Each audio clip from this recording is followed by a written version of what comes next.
আসসালামু আলাইকুম সবাইকে। মানুষ দেশ ছাড়ে হাজারটা অভিযোগ নিয়ে, কেউ কষ্টে, কেউ অভিমানে, কেউ বা নিঃশব্দে বেদনায়।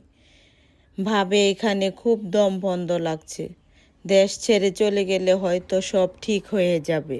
কিন্তু বিদেশে এসে দিন শেষে বোঝা যায় এখানে কষ্টের রং বদলায়, বুকের ভিতরে সে পাথরটা আর নামে না। ঝকঝকে শহরের আলোর মাঝে দাঁড়িয়েও হঠাৎ করে মন খারাপ হয়ে যায়। শুটকির গন্ধ মনে পড়ে, ছোট মাছের কথা মনে পড়ে, কাঁচা আমের ভর্তার ঝাল স্বাদ মনে পড়ে এবং জিভে জল চলে আসে। এগুলো খাবার না, এগুলো সময়, মায়ের হাতের ভালোবাসা, বিকালে আড্ডা, রাস্তার ধুলো, চায়ের কাপ, অযথা হাসি আর কোনো কারণ ছাড়াই বেঁচে থাকা। আহা, দেশের জীবন! মানুষের সব যখন হাতের নাগালে থাকে তার মূল্য বোঝে না, কিন্তু বিদেশে নিখুঁত শকে বাঁধা জীবনে সেটা হাড়ে হাড়ে টের পাওয়া যায়।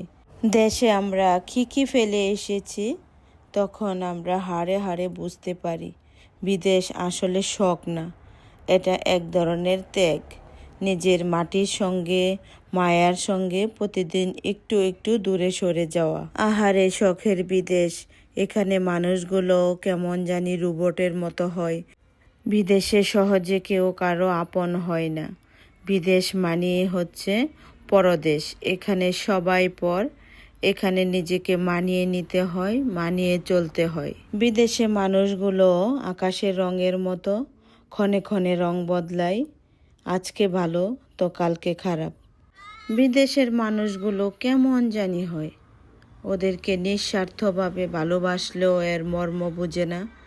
আবার মানুষকে যখন অবহেলা করবেন তখনও সমস্যা। আসলে নিজের আপনজন ছাড়া কেউ কিন্তু আপনাকে বুঝবে না। আহারে বিদেশ!